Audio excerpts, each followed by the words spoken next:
He says one will not be able to understand Ramdas's thoughts unless we do the reflection model.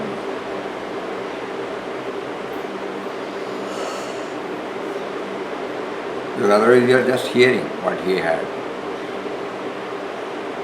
Only by trying to integrate it with our own life, it will get imprinted there. So the first one was one-pointedness. And the second one was relying totally on him, steadfastness. Third one was 3-in-1 approach. Fourth one was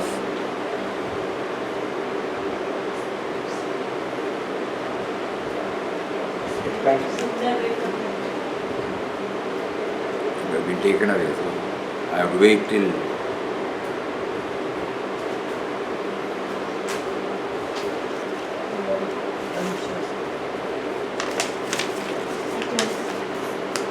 inner refinement. And the fifth one was continuous expansion. Then direct experience. Then pay back to the world. Integrated spirituality. Self-experience, own experience. Self-reliance. There we stop.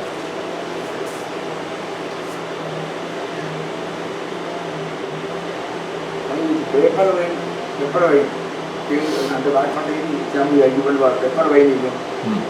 That is what Total reliance. Total reliance. Depending on the tree. Tree. Depending on the tree. Because otherwise it cannot stand by itself. And the beautiful way in which it encircles, embraces, and then beautiful. He is rounding round and round. Yeah. Winding like this. Seek guidance from within.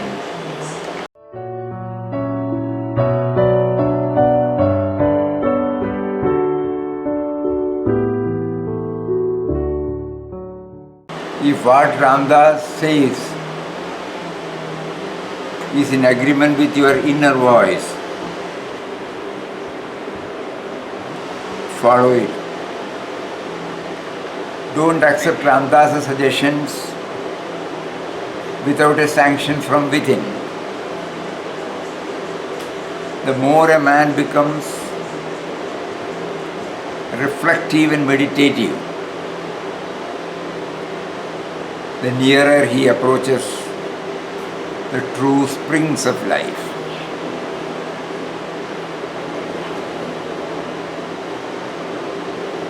In one of his letters to the disciples, when they asked so many things, he made it very, very clear about this.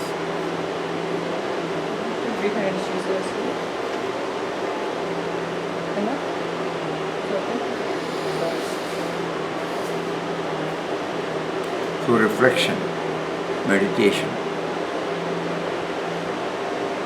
any small item.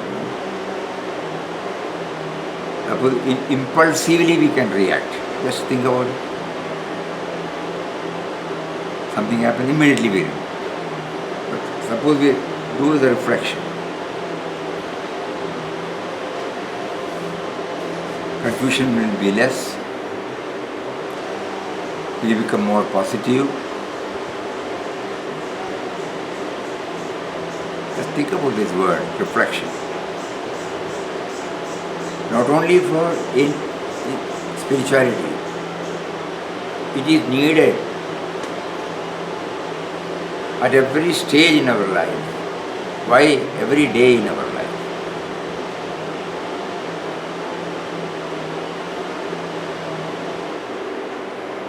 Whatever happens, immediately we don't impulsively react. And when we do that, total confusion. Not only that we become miserable, we make others also miserable.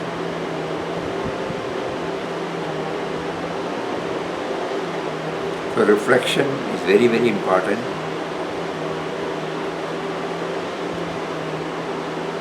When we are in a quiet, sober mood, suppose we parade before our own mind, we will be able to correct. This is what he hints to aspirants. He makes it very clear about this.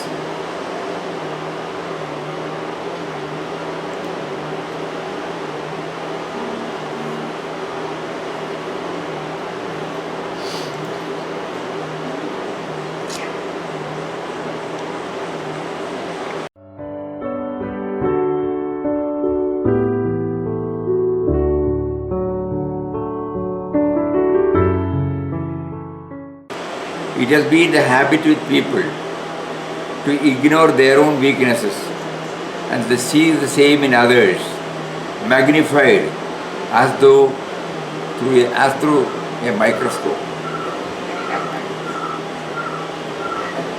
Introspection and direct examination of his own heart are essential for a man who wishes to make himself pure and thereby prepare himself for obtaining eternal peace and happiness which his soul thirsts for. It is rightly said, "Judge not, lest ye be judged." Let the torch of criticism aimed at others be directed against oneself. Let the pride with which one is obsessed be laid in the dust. Let him know where he stands, what he is, what his inner cravings are, what is the disease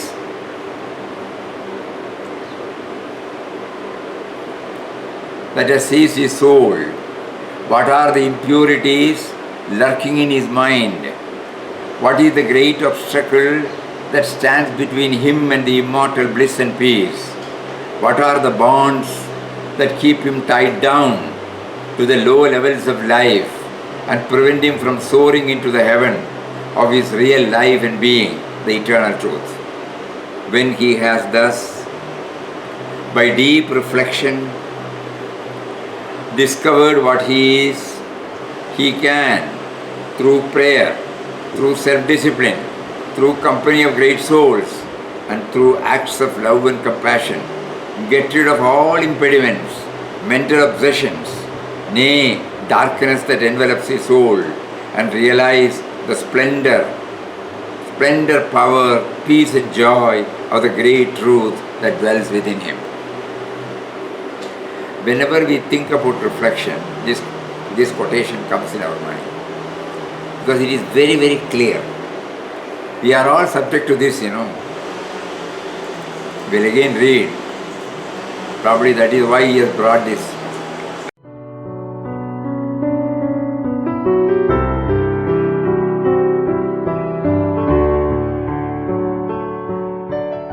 Which is the prerequisite for spiritual progress.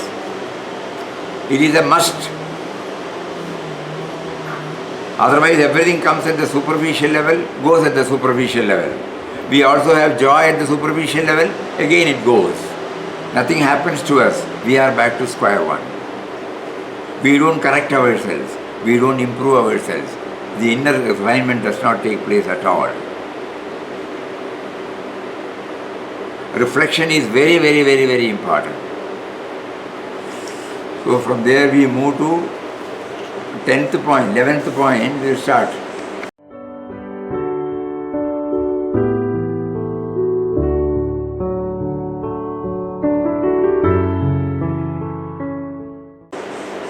The blossom.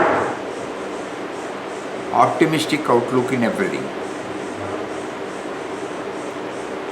How do we get this? One way of looking at it is when we have total reliance on God, we will always be optimistic. But do we have that? No. At times we may have, but throughout we don't have that faith. If we look back to our own lives, we get easily, upset, stressed, get frustrated. Why? Because we attribute to the limitation of oneself, or somebody else is behaving like this, like that, So the optimistic outlook can come if we have steadfast faith in God. If that is not possible now, but how do we develop it? We want to develop it, but we don't have that faith, that unshakable faith. Everything happens only by His will. It is something, it is a gradual evolution or graduation that should take place within us. So until such time, what do we do? If we try to store in our mind many of the episodes where one was able to maintain the equilibrium even under provocative circumstances,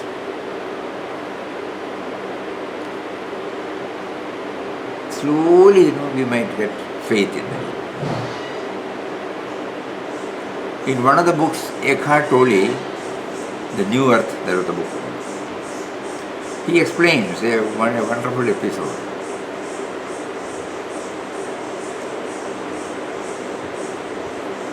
One spiritually highly evolved person was there in a village.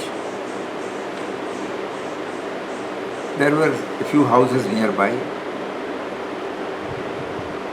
He was respected by all for his simplicity, for his clarity, for his selflessness, for his, the balanced attitude. Never he loses his temper. All plus points. The nearby neighbor, in their house there was a marriageable aged daughter. Suddenly, she was on the family way. The moment the parents came to know that she was on the family way, somehow the word got spread. Village area that is there.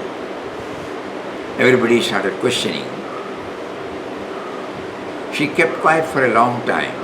When the pressure was too much, she did not say this, she indicated that this person, a highly evolved person, the most respected person in that locality.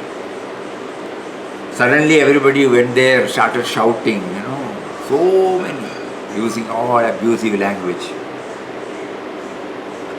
This man heard everything. Is that so? He asked. And naturally, word got spread. So the people coming to him became less and less.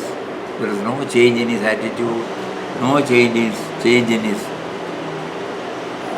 behavior. He did not find fault with anybody. He did not justify anything. He had no grumblings, he had no complaints. Same, there was no change. After some time, when she delivered the child, the parents took the child and went to his house. It's your child, take care. Is that so? That was the only word. Smilingly he took the child. That was the last point, where the girl could not contain. She came out running and she apologized to the parents that he was not responsible. The young man, the next. But suppose we reveal his name, you will all manhandle him, you may even murder him. That is why I was reluctant to reveal. This old man has nothing to do with all these things. I thought it would die down if I simply pass on his name. But now that it has gone to this, I can no more contain this. And she came and prostrated before him. Immediately he looked at her. Is that so? The parents came, took back the child, apologized, called everybody and said for the past so many months they have been creating a lot of stories about him, but still the man was saved. He was confident. In her books, Peace Pilgrim always says, there is good in everybody, however deep it may be. So he was confident. Can we say that optimistic outlook can come out of this? Just start thinking. Even this will pass away. We can interpret it in any way. There is no particular one. That means impulsively we don't react. For everything we do some thinking. There must be a reason.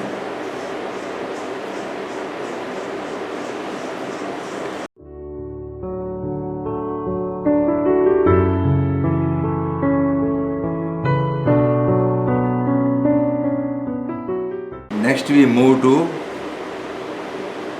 one with the Creator and the creation. The mud and the pot.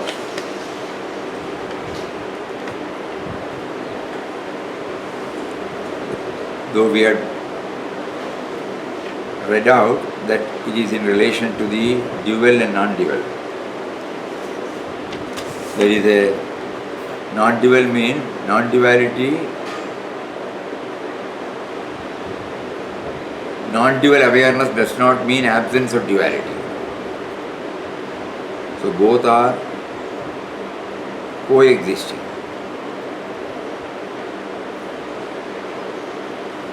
But in effect, it is not coexisting, it is the one and the same. So the example was mud and pot.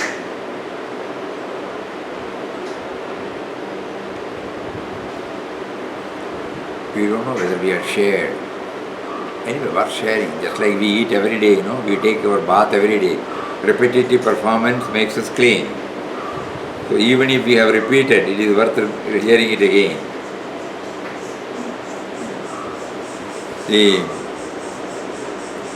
This was beautifully brought out by Swami Chinmayanji during his first global tour, when he was confronted by a group of scientists. Anyway, all those things we will leave it. There he introduced this mud and pot. 4 statements, that is why we still remember, though we heard it many, many decades back. What was most striking was this.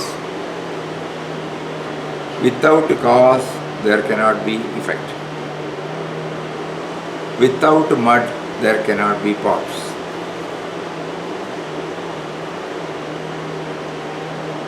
Pot is nothing but mud in different forms. Effect is nothing but cause in different forms. Removal of mud from the pot means nothingness. Removal of the cause from the effect means nothingness. Therefore, mud is inherent and concurrent in pot. Therefore, cause is inherent and concurrent in effect. Why do we bring this theory? It all goes back to our own cause. For anything, there should be a cause and effect theory. Similarly, for the individual, this body, mind, intellect complex, we must have a cause. Just like for any tree, any plant, any creature, any animal, any bird, name anything. There must be a cause. Without cause it will not come. We normally go to its genesis. In the case of a plant or a tree, we go to the seed. From the seed it has sprouted, and after it becomes a tree or plant, it propagates by itself. But the first one, bijam. Similarly, the sense of individuality which has got this body, mind, intellect complex. Apparently the body is visible, palpable. What is the cause? Parents. Without parents, we will not be getting this body. Then we ask, what was their cause? Because we want to go to the moolam, first root cause. Similarly, when we start doing it, we can only say their parent, their parent, their parents. We don't know the more. At best, we can go up to 2 generations. Beyond that, no. But we all know, we can infer that there should be a cause. Yeah, the first cause, Swamiji named it as uncaused cause, because it has to have. That uncaused cause, whatever we call it is that mysterious power. Every day in ashram we pray, Creator, Protector and Destroyer of the world. That is the base cause.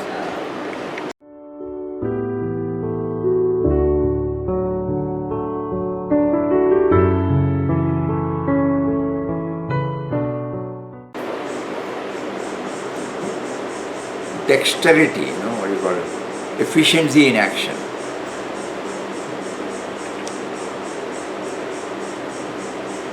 It is inherent.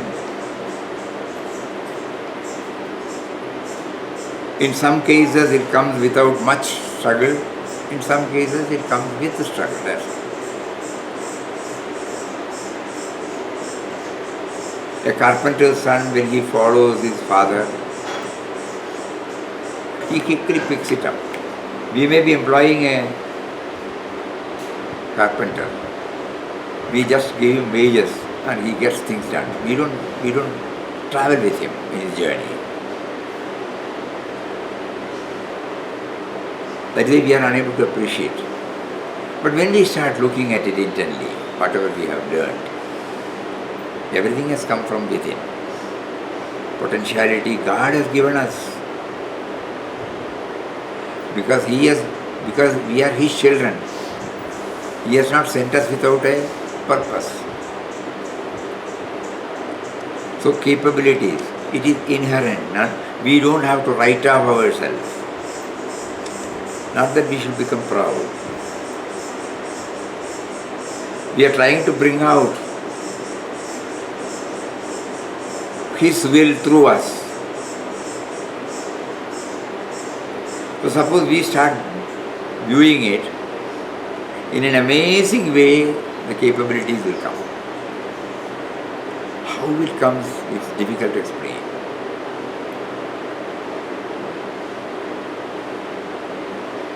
Right from the tiniest to the top you can go.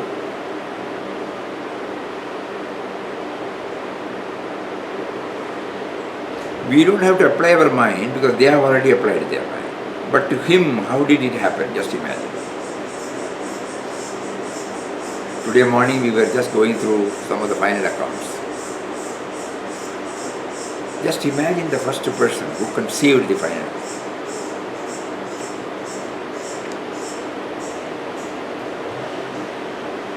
There is a day book, there is a ledger, there is a journal, there is trial balance, there is income and expenditure or profit and loss account, there is a balance sheet. See the way in which that gives you, as on 31st, so many transactions have taken place. You don't know. You would have signed so many checks. You would have signed so many receipts. You would have signed so many vouchers. That doesn't mean you have got any idea about yourself.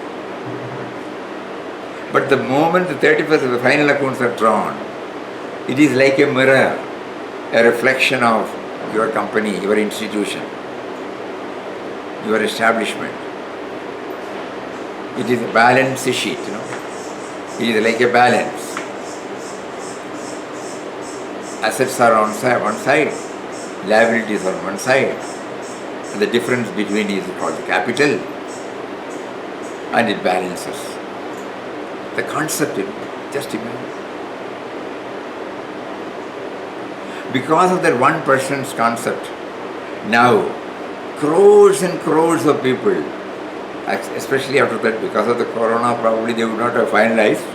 But normally, by 31st March, especially with the advent of Tally now, previously we had to do it with manually everything, so it will take a couple of months. But nowadays there is a beautiful, very useful, what do you call it? Software called Tally.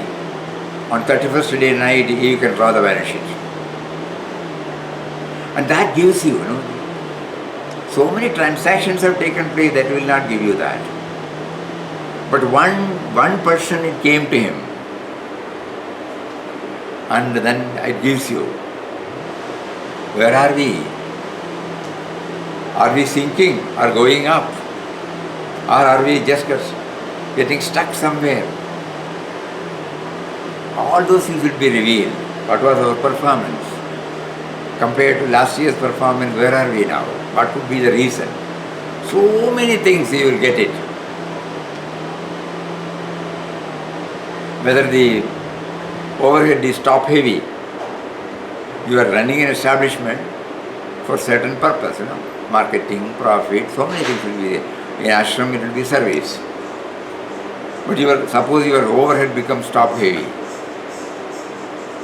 The purpose for which it is established will be lost sight of. How do we know? Only by going through this account. That gives you how many percentage of activities you do for the purpose for which it is done. How much percentage you have gone for the overhead. All those things, just in a moment, it comes. Potentiality. Not only that person who conceived got benefited. Now he is reaching out to crores and crores.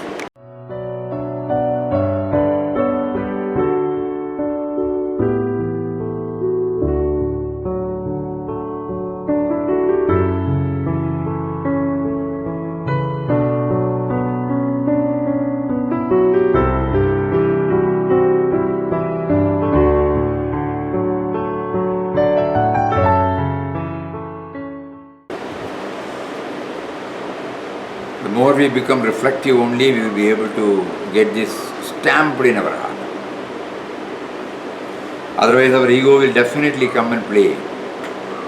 I have done this, I have planned, I have met, I have drafted. But God teaches us at every turn of our event, whenever we are likely to boast something, immediately He will give. Just imagine what was our condition before 18th January, 18th March. In 5 days' time, in a week's time,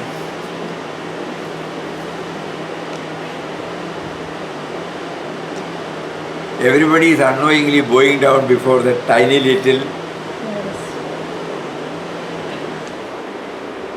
what do you call that?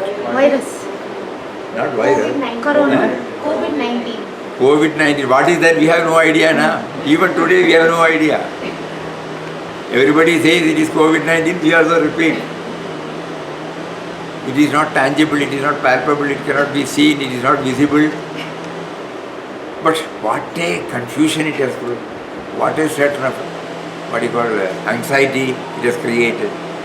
Anxiety, fear. Even today, we don't have any clarity. After 3rd of we were just discussing at the time of lunchtime. After 3rd May, suppose it is lifted. 99% it won't be lifted. It won't be lifted. If at all it is going to be lifted, what are we to do? Somebody comes to the ashram. What is the norm we have to have? Can we receive him? Can we give him accommodation? Government is not having any answer for this at the moment. So can we open the hotel? Suppose they come and stay, what will happen? What is the norm? Everybody, suppose we say you get it tested, bring your test report. Where will they go for testing? So this tiny little, what can we call it? Virus. Virus. Virus means virus is spreading, no? It is a being. Eh? Microorganism. It's a microorganism. It's a microorganism, okay? This microorganism which is in the form of sankalpa in our mind. Absolutely we have no idea. Absolutely, to be honest.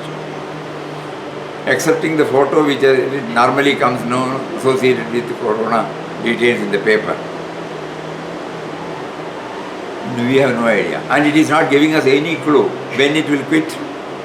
How you can manage? We are talking about puppet and the puppeteer. Our will, our puny intellect, says I can do this, I can do that. No. He has come and in that form. In ashram, we every day we do the prayer. Now only it becomes very, very clear to everybody, probably. I don't know. Nashakarta.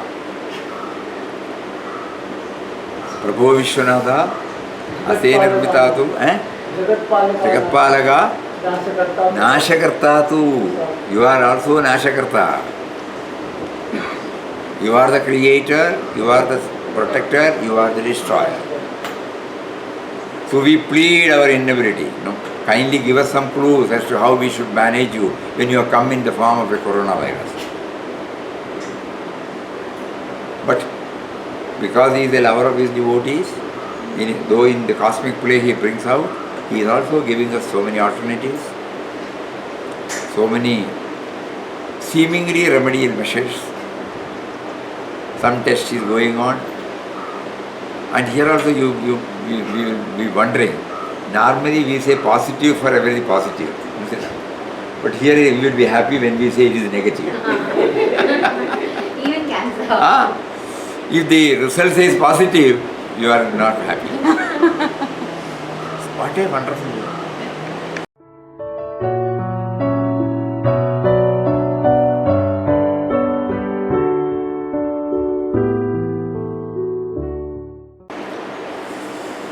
Yes, even this coronavirus, we are confident because God will subject us to go through many complicated things, but one day He will make it easy for us to handle. Because in our life He has taught us what was impossible. Even in late 40s or early 50s, when no modern facilities or amenities were there, somebody was there to go to the Everest, scale the heights. Unimaginable. Unimaginable. Nobody believed that somebody can go to the moon. Tennyson and Hillary. When we were all children, we were taught. That was the first lesson we were taught. In mid-60s or late 60s. What was his name? Armstrong, Neil Armstrong. We can't. So what was seemingly complex, a hurdle which we thought we will never be able to get over, God brings out the needed dexterity in us, commitment in us, perseverance in us, patience in us, dedication in us, and the skill in us to scale the heights. So all these things give us, He will give. He is the great provider that we should never forget. He is the great provider. Oh, it's only 25. So we have now covered Shri Ram Jai Ram Jai Jai Ram Om Shri Ram Jai Ram Jai Jai Ram Om Shri Ram Jai Ram Jai Jai Ram Om Shri Ram Jai Ram